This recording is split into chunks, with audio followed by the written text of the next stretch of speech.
Hi, good morning, good afternoon, good evening. Hello to you anywhere you're connecting with us from around the world. Welcome to the Q, the Customer Experience Conversation. Before Oyewole, you are very, very welcome. Hope you've been having an amazing day so far. Hope it's been a wonderful one, a productive one at that. Today we're looking at the topic, the currency of trust. The currency of trust. The currency of trust. I know there's going to be a short session tonight or today, depending on where you're connecting from. We hope that we can have a wonderful session. All right. So the currency of trust.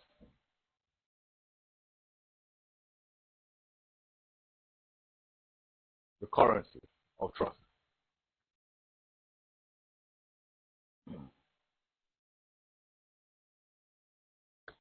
Hi.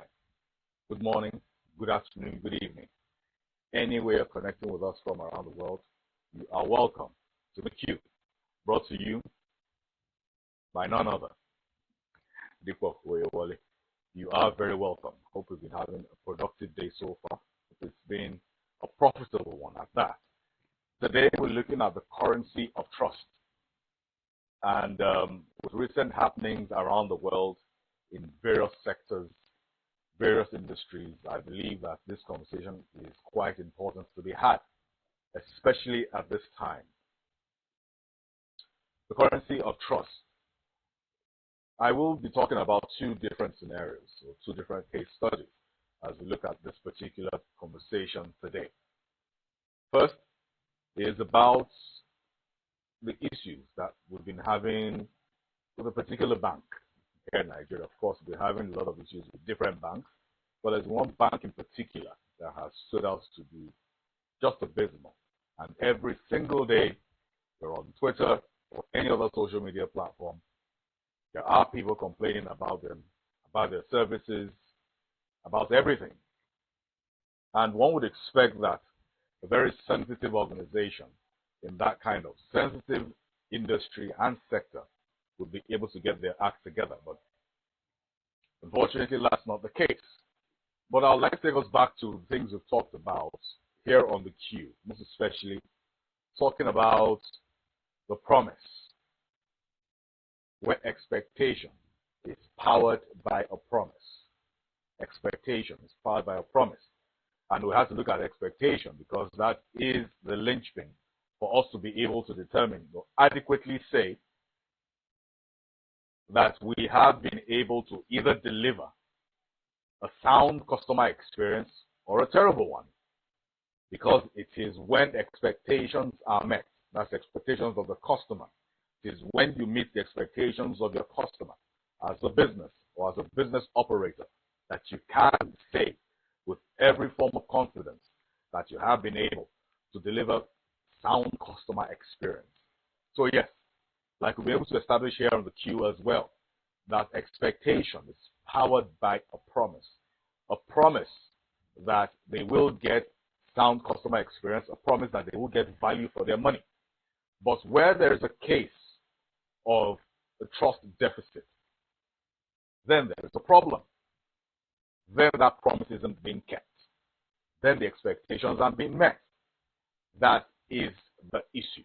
And that is why we're talking about the currency of trust today, right here on the Q. As we know, trust in itself can be a currency. It can also be what you use to trade with your customers when they come to your business or your organization with a certain type of expectation or with various expectations, depending on the customer. Because part of what you're telling them is trust us with your money, we will give you value for that money. That's really what it's about. And when that trust is betrayed, then there's a problem. Then there's a problem. Because that trust needs to be justified.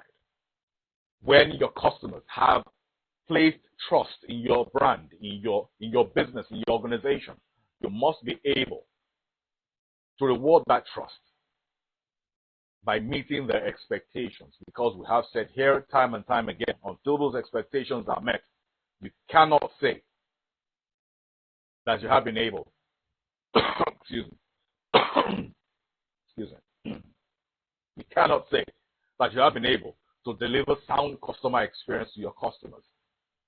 And if you're not doing that, then what are you really doing in business? What are you really doing? Excuse me, I have a bit of a cold.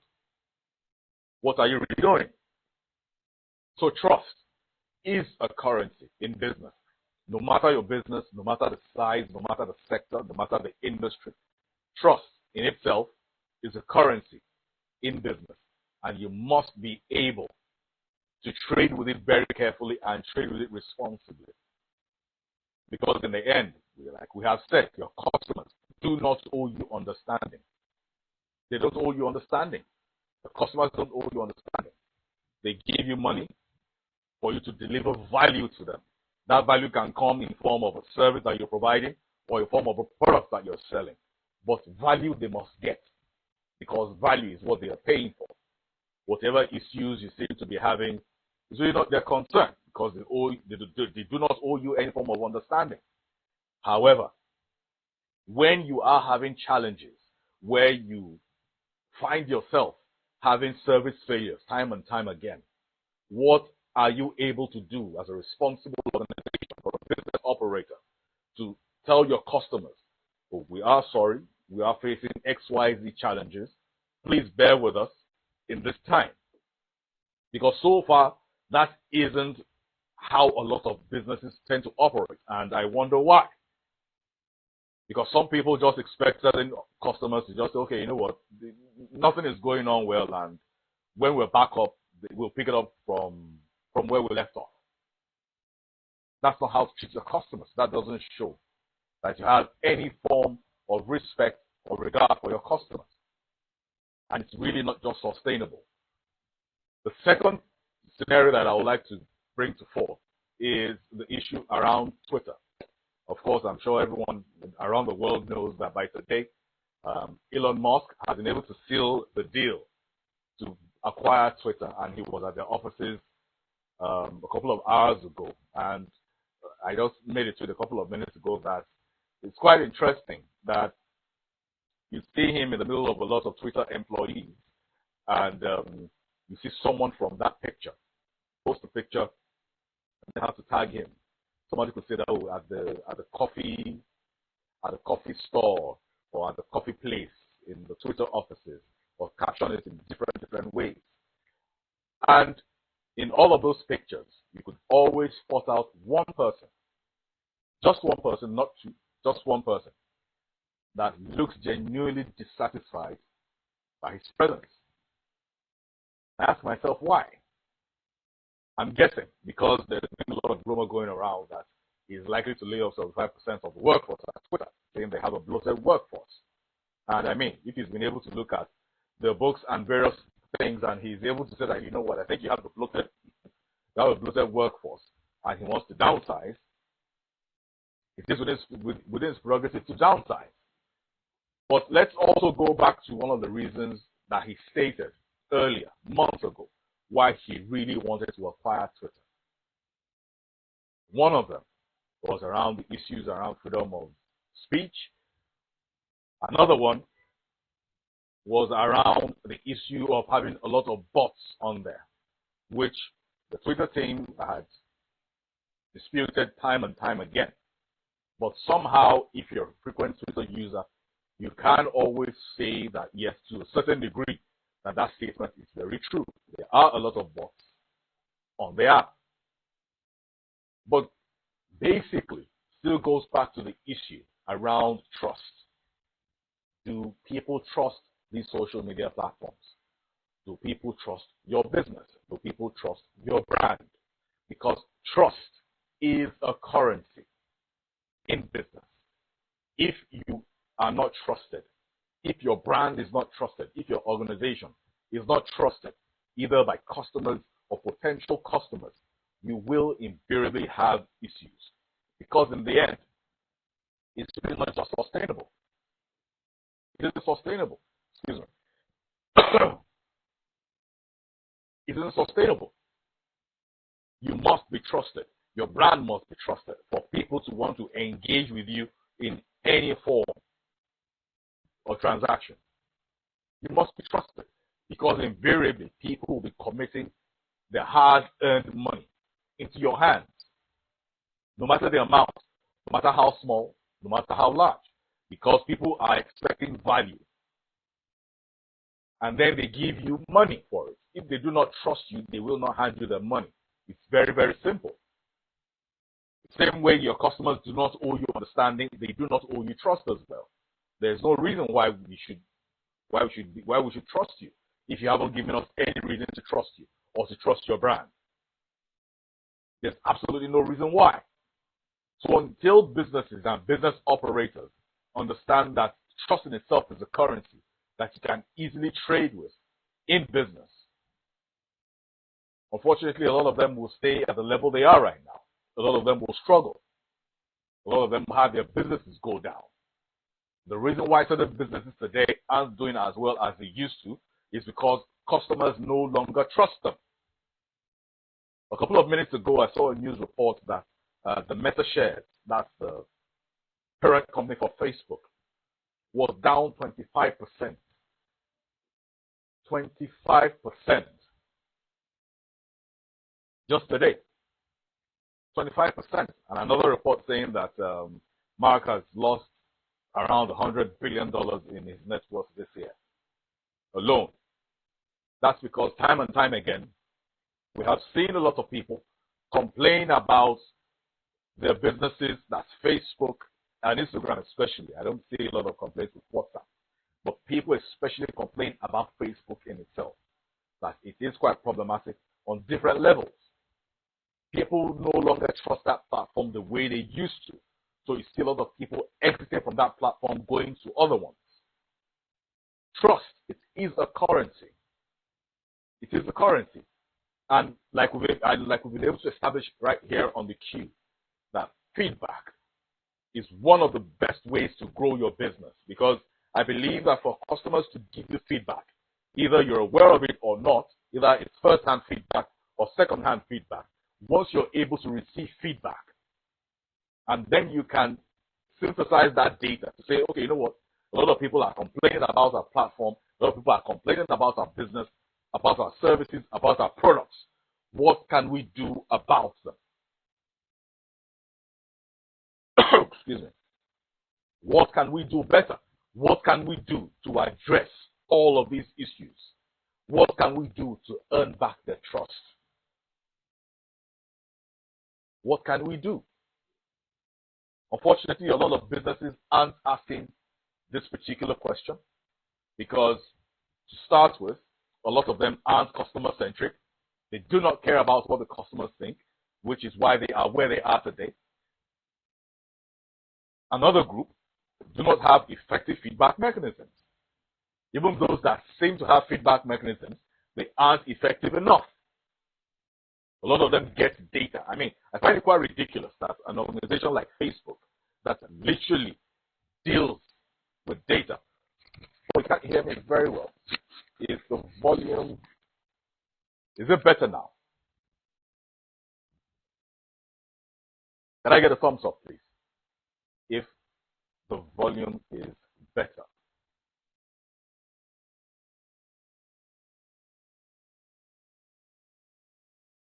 I find it quite ridiculous that an organization like Facebook that literally deals in data isn't able to take feedback that they're getting from their customers to see how they can adequately address the issues that people have with their platform. I find it quite ridiculous. And I honestly don't understand why. There's absolutely no reason for that to be the case. There's no reason. Because all you do is about data. You get feedback either directly on your platform or indirectly on other platforms that you own. But somehow you have all of that feedback and you're not doing anything about it. Now, Twitter stock down 25% today. 25%. Down by a quarter. That is what trust means to a business. That's what trust means to an organization. So imagine that kind of hit on an organization of the size of Meta, having to take a 25% hit on their stock. And imagine the businesses that you have, your organization, your brand. Can you afford to have 25% mistrust? Because that's really what it says, that 25% of the people who have the stock do not trust the stock. That's what it means. So can you afford, in your business, in your brand, can you afford to have 25% of the people that engage your business not have trust in your brand or not have trust in you? Can you afford it? 25% is 1 in 4 people. 1 in 4 people. Can you afford it? Can you afford it? Because if 1 in 4 people say they have a problem with your brand, and data tells us that 1%, or pardon me, that 90% of customers normally will not complain to the brand that gave them a terrible customer experience. However, you have those customers going about telling other people they know about the problem they have with your brand. Can you afford it? Excuse me.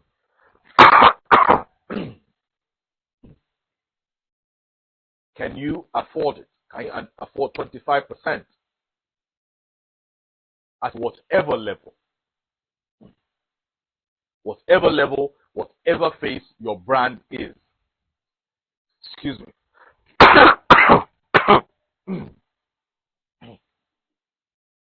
Excuse me, I have a bit of a cold.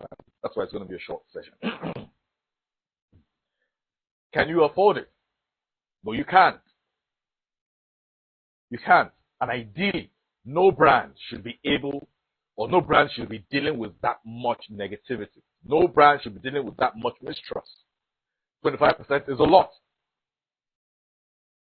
So we must understand that trust is a strong currency that we must be able to trade with in our enterprises at all times. At all times, we must have it at the back of our minds that trust is a currency. Because we must ask ourselves, you have customers that used to engage your brand and then they no longer engage your brand. You must ask yourself questions. Why are they no longer engaging your brand? You must ask them questions to get feedback from them, to know why. And then you hear some people say, you know what, we no longer trust the organization, we no longer trust your bank, we no longer trust your brand. Then you go ahead to ask them, why do you not trust us any longer? Take that information and see how you can address their issues. It still goes back to feedback. Feedback. Because if you do not get feedback, you cannot know where the problems are, you cannot know where to develop, you cannot know where to address your issues. You cannot. You cannot. It goes back to feedback. So we must, I will keep emphasizing it, we must understand that currency, that trust is a strong currency that we must be able to trade in our businesses, in our organizations, at any given point in time. And sorry if you're just connecting with us on the queue for the first time. It's not supposed to be a monologue. It's supposed to be a dialogue. So look at the buttons at the bottom of your screen and see the one that says you can join the conversation. We would like to hear what you have to say with regards to what we're talking about, the currency of trust. Maybe you have some experience by engaging a brand that you no longer trust, or maybe you run a brand, you're a brand operator, or you're part of an organization, and then you have had that kind of feedback before. We will like to have your thoughts right here on the program.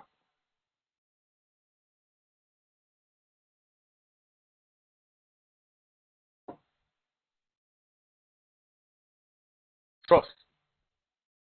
Trust. The currency of trust. As a matter of fact,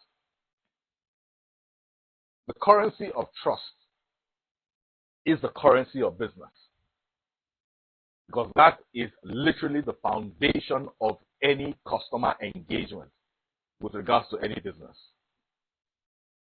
It isn't about your logo, it isn't about your adverts, it isn't about your flyers, your billboards, your stickers. It's about none of that. It's basically around trust. Even when people do not realize that they engage your brand at that foundational level of trust. Some people don't even know. It just happens in their subconscious. And they just know that they engage your brand. You just realize that they engage your brand. But trust is a strong currency. That is the currency of business. Trust. And we must be able to earn the trust of our customers at all times. At all times. And where we find that we are lacking in earning that trust, or maybe we have fallen short of what that trust ought to be, we must be able to retrace our steps back to see how we can earn that trust. Because without that trust, we will have serious issues in our businesses. Our businesses will struggle. Our businesses will be stifled if customers do not trust us. Because if they do not trust us, they will not engage us. So trust is a currency in business, and trust is the currency of business.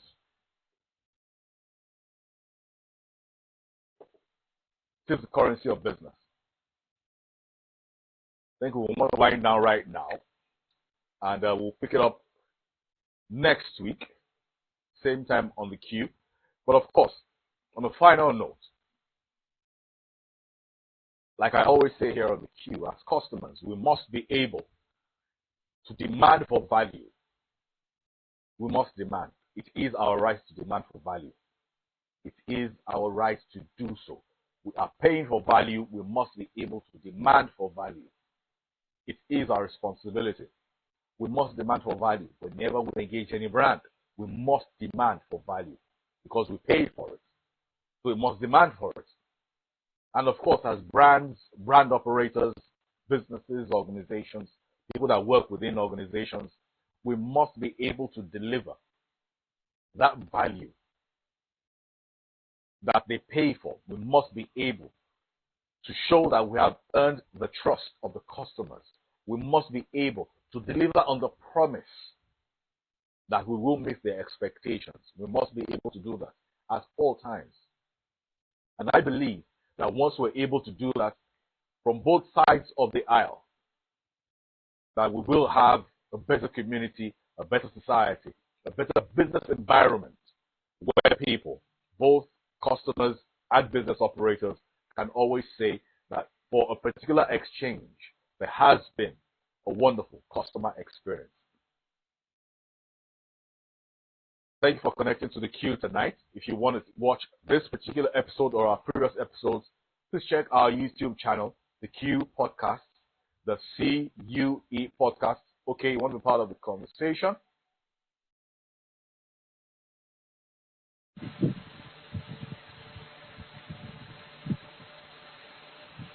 Hang on. I have a request. Okay, yes, that's gone. So you want to be part of the conversation? Pardon me. You want to watch our previous episodes? You can check our YouTube channel, the Q Podcast, the CUE Podcast, PODCASTS. To watch our previous episodes. This particular episode will be on there in 24 hours. Remember to tell a friend to tell a friend. Remember to like, share, and subscribe to our various platforms. And let us remember, we must, at all times, deliver value. Demand for value. Deliver value.